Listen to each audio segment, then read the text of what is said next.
those passing lanes, and then you've got to dump the ball off. How about Mike Sarashka? Rookie out of Calgary, first big touchdown catch, and what a catch it was. 2nd and 10 for the Eskimos, who'd like to get something going here against the wind, as they'd like to hold on to the ball a little longer so the Argos don't have advantage of the wind. Well, Dunnigan would not throw it. There is a penalty marker down on the field, however. David Marshall was there to make the tackle for Toronto, number 73. And let's see what the marker is. I think it's against Edmonton. They Probably pointed that way.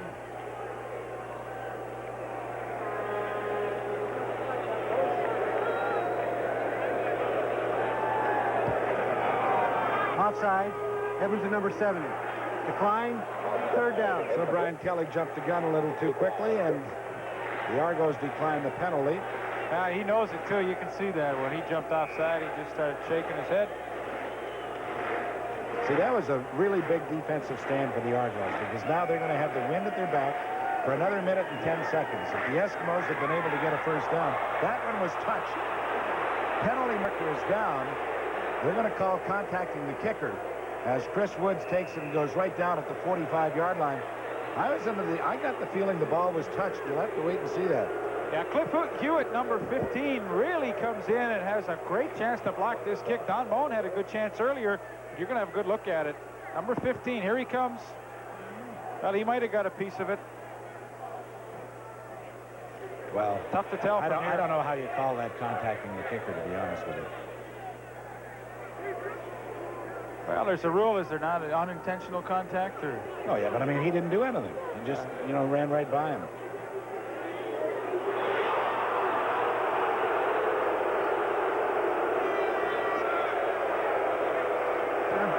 Toronto number 15.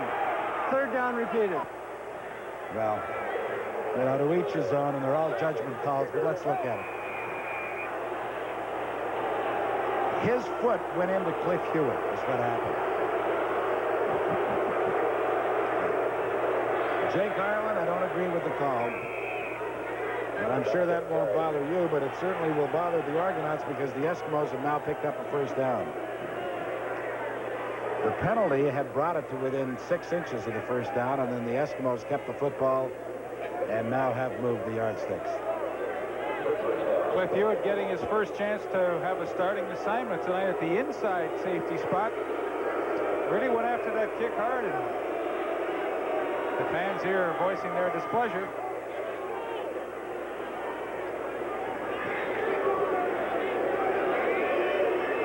First down, Eskimos. The ball is just outside their 35. 10 seconds left in the 3rd quarter.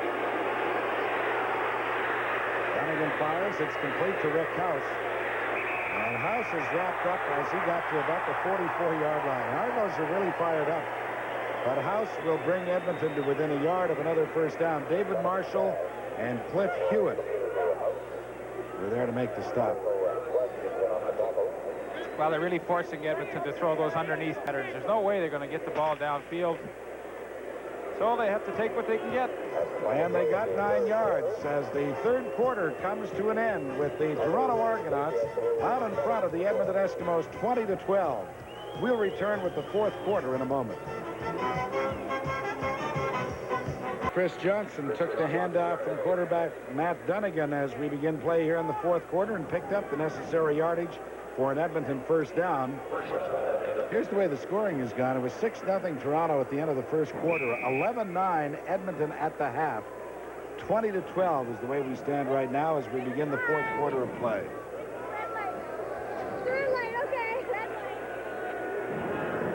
First down, Eskimos. The ball is outside their 45-yard line. Dunnigan airs it out, looking for Brian Kelly. Oh, and he tried to make a fingertip catch. Unfortunately for him, it just went off his hands. Kerry Parker was on the coverage. Would have been an outstanding grab. But watch Kerry Parker. Those last few steps, Kelly was in behind him, but he really accelerates, and I think he must have affected Kelly a little bit, but Brian made a heck of an effort to come up with that catch. And Brian has made many catches like that one. That's not a knock against him. It's a tribute to his great ability. Would not be unusual for him to come up with that one. No. Stats after 3 quarters of play. The Edmonton Eskimos still out in front in that department, 270 to 189. 3 big turnovers. Marco Sinkar makes the catch because gambling on the play was Paul Tripoli.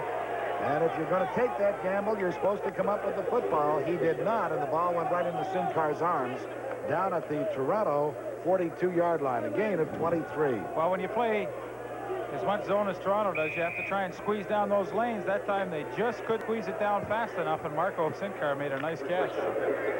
Good concentration by the University of Alberta grad Marco Sinkar as the Eskimos are on the move. On the draw, this is Chris Skinner. Chris never really did get his shoulders turned upfield. He's dropped at the 35-yard line by Rodney Harding, number 77, after a gain of about 6 yards. Trap play and the handoff to Chris Skinner. There's number 68, Rudy Phillips, coming around the corner. And oh, how many times did we see him do that in Ottawa? When I can see it right now, him pulling and coming around the corner, and Skip Walker right behind. There's Valerie right in front of the crowd here at Toronto's Exhibition Stadium. And the Argo Sunshine Girls. Dunnigan with the toss to Skinner. He's got the first down and more inside the Toronto 30 to the 27-yard line. Paul Tripoli makes the stop for the Argos. Well, this is the kind of play where the quarterback can really take a lick when he gets rid of that football. And Matt Dunnigan really took a good shot from number 90, Marlon Jones, as he releases the ball, but Chris Skinner does a good job, follows the block of Leo Blanchard. That's a nice-looking play. They tried it earlier in the ball game, and Skinner couldn't find the handle, so they had to turn it over to the Argos. But right now, the Eskimos looking good as Nelson Jones is stopped as he gets to the line of scrimmage. Rodney Harding, one of those there. So, too, is Willie Pless, number 32, the Argos' very active linebacker. Pat, you were talking about Chris Skinner. I had a quick chat with him at the change of ends, and he was telling me something interesting about the Edmonton offense. He says they're very temperamental, and they get into mental lapses. He says the third quarter, he was certain that they were sitting around waiting for the wind. He said, you watch us in the fourth, we'll come alive again. Well, interesting. They're certainly moving the football well right now. It's 2nd and 9. Dunnigan going to a wide-open Stephan Jones for the touchdown. Well, maybe that's one of the problems when you insert 2 new people into your secondary. 27 yards, the touchdown pass from Matt Dunnigan to Stephan Jones. Now, this is a mistake by number 21, Marcellus Green, because Paul Tripoli, the middle safety, is coming on a blitz. There's no question. It's got to be man-to-man coverage, and he just made a big mistake. I mean, just wide open. Yeah, that's happened too many times tonight. Marcellus Green had to have him in man-to-man. When you blitz, well, you can play zone behind, but that wasn't the occasion there, and that's a pretty easy touchdown for Stephan Jones. They will go for 2 points now, trailing by 2. And Matt doesn't get a chance to get the ball away. Swarmed under by Rodney Harding among many. Also there was Marlon Jones. But the Eskimos went for the 2, didn't get it, so they will trail the Argos 20 to 18 when we come back in just a moment.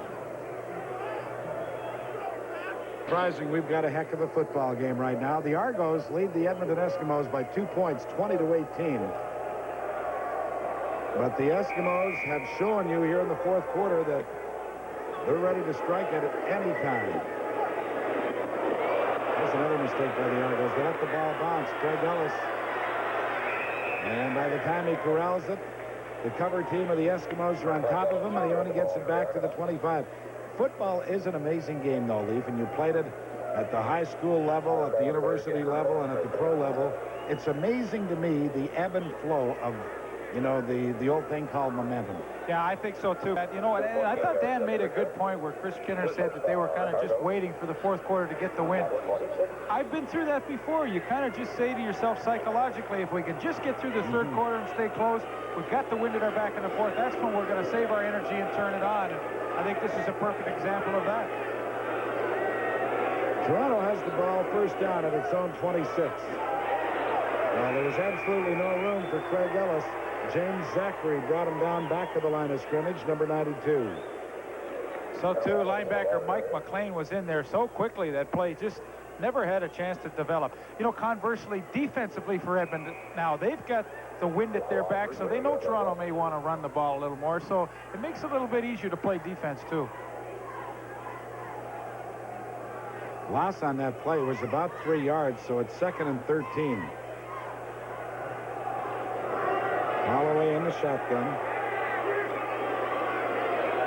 And he's going deep, looking for Craig Ellis, but he overthrows him. There were 2 men back with him, Danny Bass and number 45, Mike McLean. The Argos will be punting, and now the Eskimos are going to get the ball in pretty decent field position. You know, the game is so psychological, though. It's definitely the upper swing side now is with Edmonton, and Toronto's on the downside because they've got to fight that wind, and players think about that all the time. Well, just to give you an idea how strong that wind is, when I came into the park, it blew my one hair all over my head. No. Yeah, it did. It was just really blowing up a storm. Ilissic tried to kick it away from Stefan Jones. He picks it up at the 50-yard line. Oh, this kid can fly. And he is into Toronto territory at the 48-yard line. Stefan Jones is finally brought down by David Marshall. But boy, the Eskimos are in business, trailing by just 2 points. Toronto 20, Eskimos 18. We'll be back in a moment. The Eskimos will play host to the Montreal Alouettes on Sunday, September the 7th at 2 o'clock in Commonwealth Stadium in Edmonton. If you're going to be out there, why not take in that ball game? Eskimos, really an exciting club to watch. Matt Dunnigan, I would pay to see him every day of the week. I like that new running back with the Montreal Alouettes. Harry Sidney, was that his name? Yeah, he was impressive. First down, Eskimos. They throw the screen to Stefan Jones, and he sidesteps Don Moan to get to the 41 or 42-yard line for a pickup of about 6.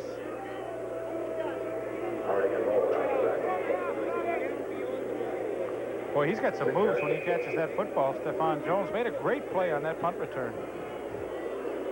This thing could go right down, just as it did in Edmonton, to the final play.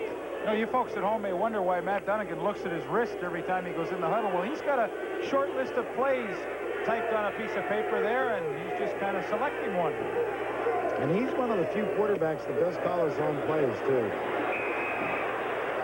Chris Skinner, the ball carrier, runs into Rodney Harding very close to the first down marker. You know, if I was a defensive player and I was tackling him, I'd be grabbing at that thing, trying to rip it off. Well, first of all, if you were a defensive player, I wouldn't like your chances of making the tackle. You're so mean. Get down low. Get that motherfucker. Well, he comes up a full yard short, but you know the Eskimos are going to go for it. The ball is at the 38.5-yard line. So they bring in the short yardage big guys.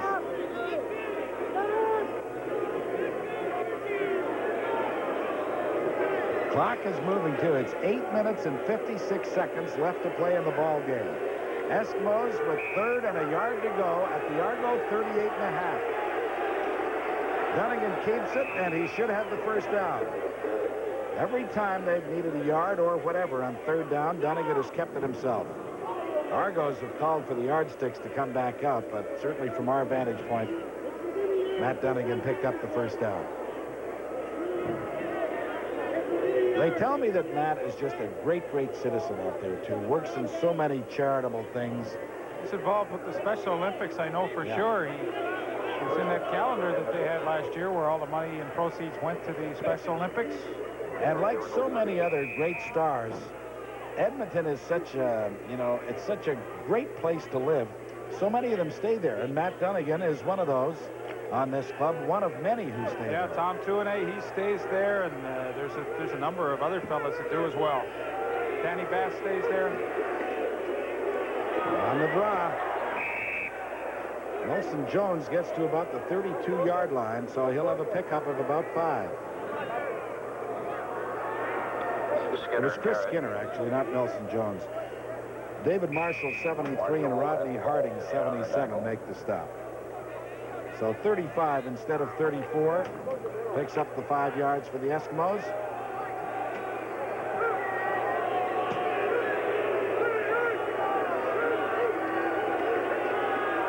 Dunnigan faked the draw, hid the ball nicely, and now looks for Rick House.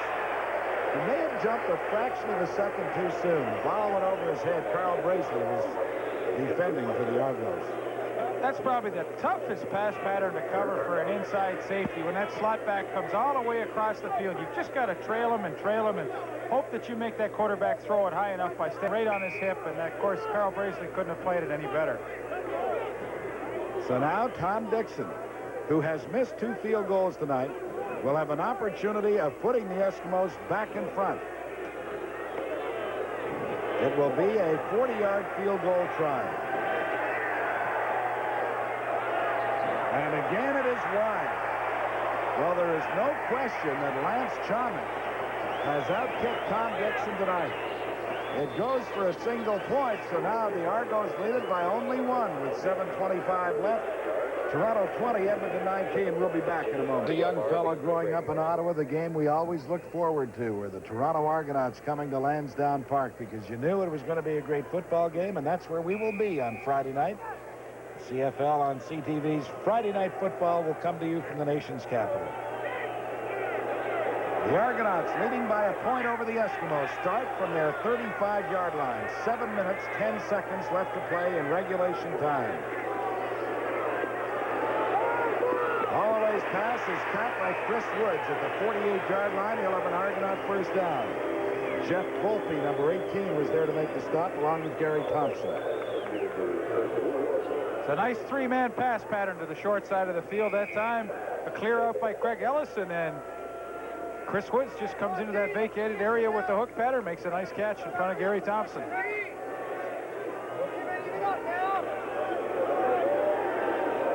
First down Argos at their 48. Going deep, looking for Woods, just beyond him.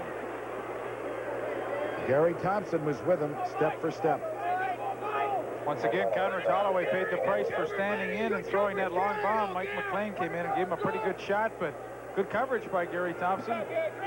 Well, that's been an interesting matchup in the 2 games between these 2 teams. It seems like they're always on the same side of the field together and really have had a good battle. They always like to give a former teammate a rough ride, too. So Chris Woods and Gary Thompson, teammates last year, of course. Holloway again going deep. This one over the hands of Darrell Smith, but a penalty marker comes down. Ronald Howard is going to be called for pass interference. Smith would not have gotten to that ball anyway, I don't think. However, what a break for the Argos. Ronnie Howard, you see, he's not too happy about that call, but he tried to cut in underneath Darrell Smith and got his feet tangled up with Smith's and knocked him down, and you've got to call it. The ball is at the Edmonton 34.5-yard line with 6 minutes left to play in the 4th quarter.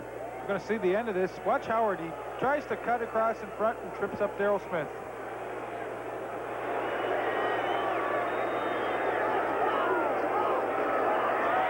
This is the screen pass to Bob Bronk. And Bronk will be very close to another first down as they will spot it at the 24-yard line. And Bronk is still down. Well, he landed right on that yard marker as the officials on the sideline, whenever the players get close to them, they throw the yard markers down on the ground. And as Bob Bronk hit the turf, he landed right on that yard marker. We're going to have a look at it one more time. It's an excellent call to screen to Bob Bronk 34, but he's being ridden out of bounds by number 47, Larry Ruck. And watch that yard marker. They land right on top of it. Although I really don't think that's what caused the problems for him. Matter of fact, I think Ruck landed harder on the yard marker. I think you're right.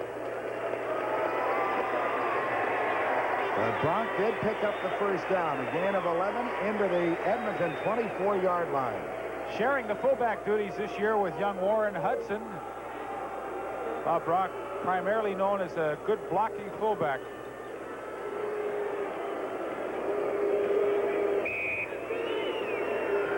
First down, Toronto. They lead it by a single point with 5 minutes and 35 seconds left to play in the fourth quarter. Holloway drops back into the shotgun again.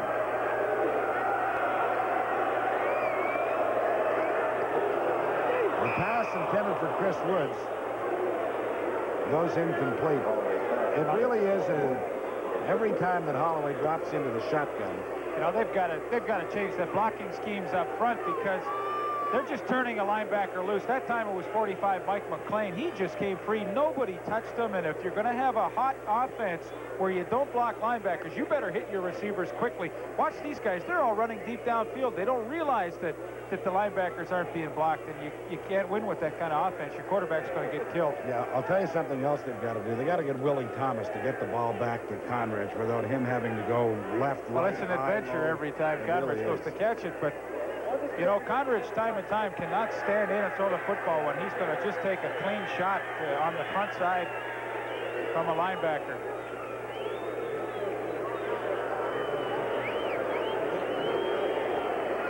Well, they work on Conridge right now. Let's see who Bob Obilovich will elect to go to. Let's have a look now. Here comes 45 Mike McLean, and just as Holloway's totally extended in the most vulnerable position he could be in, takes that helmet right up in the rib cage.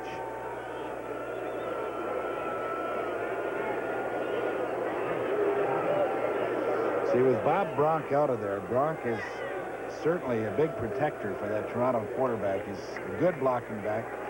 But whether or not the scheme calls for the fullback to stay in there and block, who knows? Well, in the offensive set that they were in, they just did not have anybody over on that side to pick up a blitzing linebacker. And if that's the case, you've got to hit your receivers quick, but they ran a deep pattern. Well, J.C. Watts is taking the snaps right now on the sidelines, so let's see if he gets the call.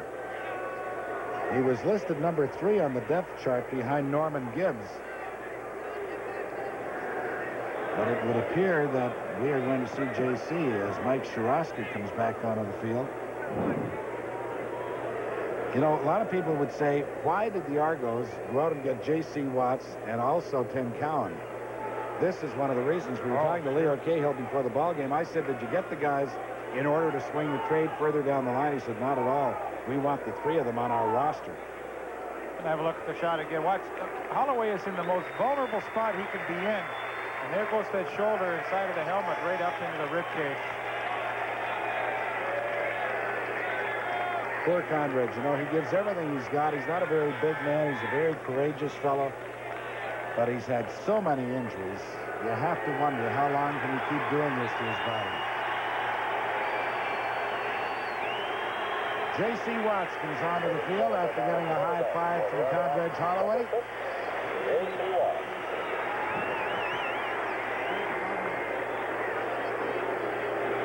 And it'll be a 2nd and 10 situation facing the former Ottawa Rough Rider quarterback. Ball is at the 24-yard line.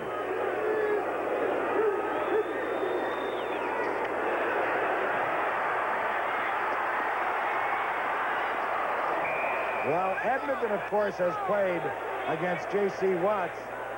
Mike McLean, who has good speed himself, simply knew that Watts would take off and try to run the football. And he does run it very well, but he didn't outrun these guys tonight. Now, Kenny Bass was right there as well, and really no intention of throwing the ball downfield.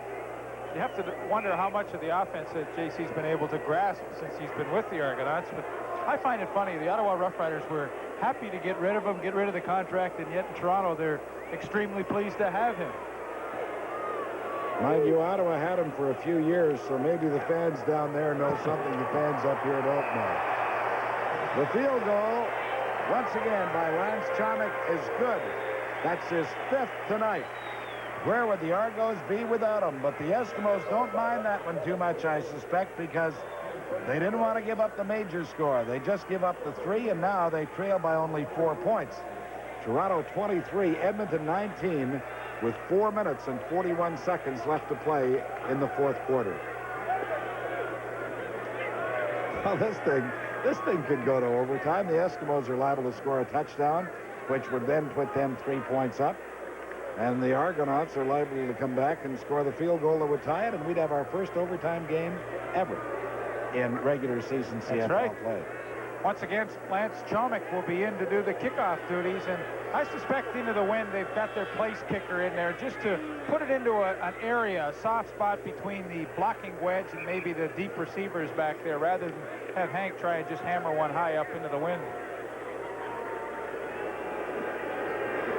Not a bad night, for Lance Chomick. There's a fellow who really, his future was in doubt early last season, but he came on.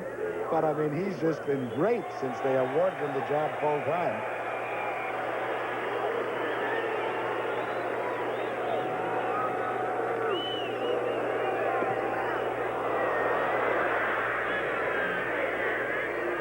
The ball goes out of bounds. And they'll have to do it over again.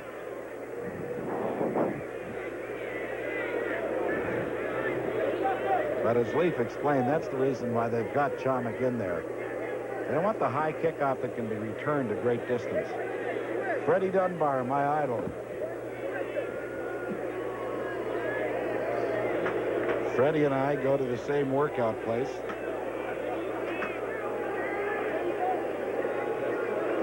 We've got 4 minutes and 40 seconds left to play in the fourth quarter. It is Toronto 23, Edmonton 19. 6-0 at the end of the first quarter for the Argonauts, 11-9 at halftime for the Edmonton Eskimos, and 20-12 for Toronto at the end of the third.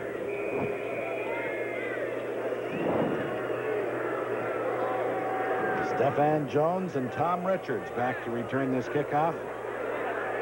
And this one bounces to Jones at his 24. He takes it straight up the middle and gets to the 45-yard line. That's where the Eskimos will put it into play with 4:36 left in the fourth quarter. I think when we consider our Carling O'Keefe game stars, Lance Chomick would have to come to mind with his 5 field goals. The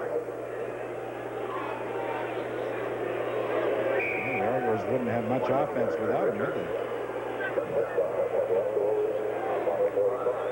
But this is where I love watching Matt Dunnigan in action.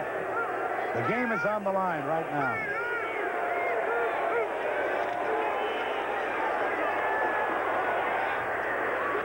Stefan Jones faked inside, picked up the necessary half step on Cliff Hewitt and got to the outside and into Toronto territory at the 40-yard line, forced out by Marcellus Green. Well, there have been some guys wide open tonight. I mean, with nobody within 10-15 yards of them, and that time Stefan Jones couldn't believe how open he was when he caught this football. Matt Dunnigan, a lot of time to throw, good protection up front. Of course, he was able to wait, and then finally find Stefan Jones. 20